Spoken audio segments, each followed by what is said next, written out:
Asseyez-vous, mes amis, autour de ce feu crépitant, tandis que la nuit enveloppe le monde de son manteau sombre. Écoutez attentivement, car je vais vous emmener dans un voyage à travers les recoins les plus obscurs et les plus mystérieux de l'Amérique, là où les légendes et les histoires d'horreur prennent vie. Imaginez-vous, si vous le pouvez, dans les profondeurs des forêts impénétrables du Kentucky, l'obscurité se confond avec les ombres de la nuit, et les rires démoniaques glacent le sang de ceux qui ont le malheur de s'y perdre. Puis, laissez-moi vous emmener dans les marais sombres et humides de la Louisiane, où réside la mystérieuse créature des marais. Ce ne sont là que des prémices, mes amis. Car l'Amérique regorge de récits terrifiants, depuis les légendes des esprits errants dans les anciennes plantations du Sud jusqu'aux histoires de maisons hantées dans les villes fantômes de l'Ouest sauvage. Alors, préparez-vous à plonger dans l'inconnu, à affronter vos peurs les plus profondes, car les légendes américaines ne font que commencer à dévoiler leurs secrets les plus sombres. Oserez-vous suivre le chemin qui mène au cœur de l'horreur ?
J'ai entendu l'histoire d'une fille qui était rapidement passée dans son dortoir pour y prendre quelques affaires avant d'aller retrouver son petit ami dans sa chambre. Ce soir-là, il était déjà tard, aussi était-elle rentrée dans la pièce sans allumer la lumière, sachant que sa colocataire dormait. Elle avait tâtonné dans l'obscurité pendant plusieurs minutes, ramassant ses livres, des vêtements et une brosse à dents, puis elle était ressortie de la chambre le plus discrètement possible. Le lendemain matin, quand elle avait voulu retourner dans son dortoir, des policiers l'avaient empêchée de passer. Ils lui avaient demandé si elle vivait là, elle avait répondu que c'était le cas et ils l'avaient alors conduite jusqu'à sa chambre. Là, elle avait compris. Sur le mur, des lettres de sang grossièrement tracées formaient ces mots : « N'es-tu pas heureuse de ne pas avoir allumé la lumière ?» Sa colocataire avait été assassinée alors qu'elle prenait ses affaires. Sue Ward Hardy, de Charleston en Caroline du Sud, aux États-Unis, a mis au monde un enfant mort-né en 1888. 6 jours plus tard, elle l'a suivi dans la tombe. Des rapports indiquent qu'elle est décédée suite à des complications liées à l'accouchement. En 1987, un photographe amateur, Harry Reynolds, a pris une photo du cimetière de l'église Saint-Philippe, construite en 1680. Il a regardé l'image, et il a remarqué une silhouette féminine translucide penchée sur la tombe du bébé de Sue Hardy et de son mari, Gaston. Intrigué, il a confié le cliché et le négatif à Kodak, qui les a examinés sans parvenir à expliquer la silhouette, ni à la réfuter. Les chasseurs de fantômes qui font visiter les lieux hantés de Charleston s'arrêtent souvent devant les portes du cimetière de Saint-Philippe. Ils racontent l'histoire de Sue Howard Hardy, et ils offrent une copie de la photographie d'Harry Reynolds aux visiteurs en les mettant en garde. De nombreuses femmes enceintes auraient eu des problèmes après l'avoir manipulée, principalement des sensations d'étouffement et des douleurs au ventre. En 2022, lors d'une visite guidée, Cassie Alexilan a photographié le cimetière, et elle a découvert la silhouette d'une dame en costume du 19e siècle marchant entre les tombes, la tête baissée. J'ai pris cette photo alors que notre guide nous parlait d'une femme nommée Sue Howard Hardy. Il était une fois, dans les profondeurs des bayous de la Louisiane, un endroit où le temps semblait s'être arrêté. Les anciennes plantations d'esclaves, autrefois symboles de richesse et de prospérité, étaient maintenant des vestiges hantés par le passé sombre de l'humanité. Parmi ces lieux maudits, une plantation se dressait plus sinistre que les autres, la plantation de Willow Creek. La légende racontait que dans les temps anciens, Willow Creek était dirigée par un maître impitoyable, connu sous le nom de Nathaniel Blackwood. Cruel et sans merci, Blackwood régnait en tirant sur ses esclaves, les soumettant à des punitions brutales et à des traitements inhumains. Mais son règne de terreur prit fin lorsque les esclaves, épuisés par des années de souffrance, se rebellèrent et le pendirent à un chêne près de la rivière. Depuis lors, l'esprit tourmenté de Nathaniel Blackwood hantait la plantation, cherchant vengeance sur quiconque osait s'aventurer sur ces terres maudites.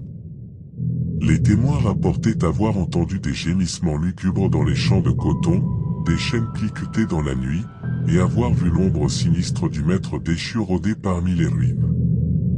Un jour, un groupe d'aventuriers téméraires décida de défier la malédiction de Willow Creek.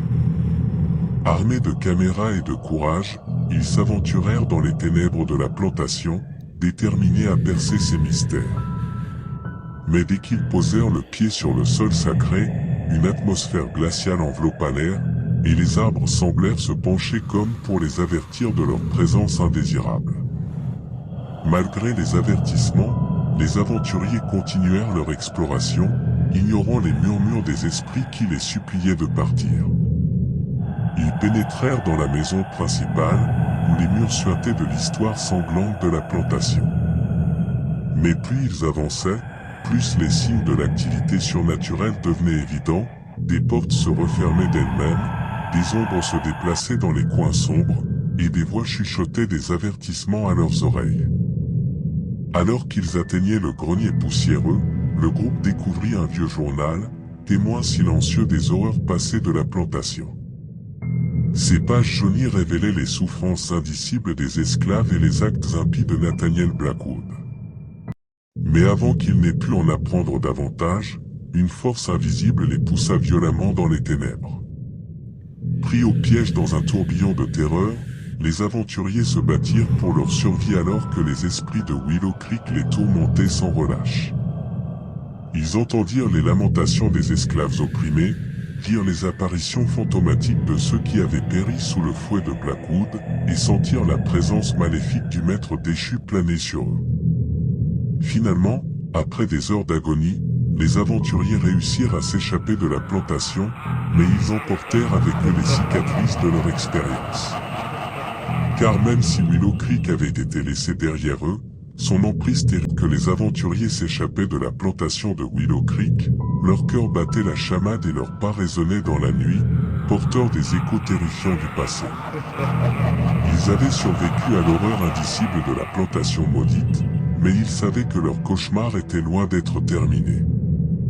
Alors qu'ils atteignaient enfin la lisière des bois, une silhouette sombre émergea des ténèbres, la lueur de la lune révélant les contours d'une figure fantomatique. C'était Nathaniel Blackwood lui-même, le maître déchu, revenu d'entre les morts pour réclamer vengeance. Un frisson glacial parcourut l'échine des aventuriers tandis que le spectre s'avançait lentement vers eux, ses yeux brûlant d'une lueur maléfique. Ils comprirent alors que leur évasion n'était qu'un début, que la véritable épreuve commençait maintenant. Dans un dernier élan de désespoir, les aventuriers s'enfuirent dans les bois, poursuivis par le spectre implacable de Nathaniel Blackwood. Leurs cris de terreur se mêlaient aux hurlements du vent, alors qu'ils luttaient pour échapper à leur destin funeste. Et tandis que la nuit avalait leurs plaintes désespérées, une seule question résonnait dans leur esprit tourmenté: pourraient-ils jamais échapper à l'emprise mortelle de la plantation de Willow Creek, ou seraient-ils condamnés à errer éternellement dans les ténèbres de l'au-delà ?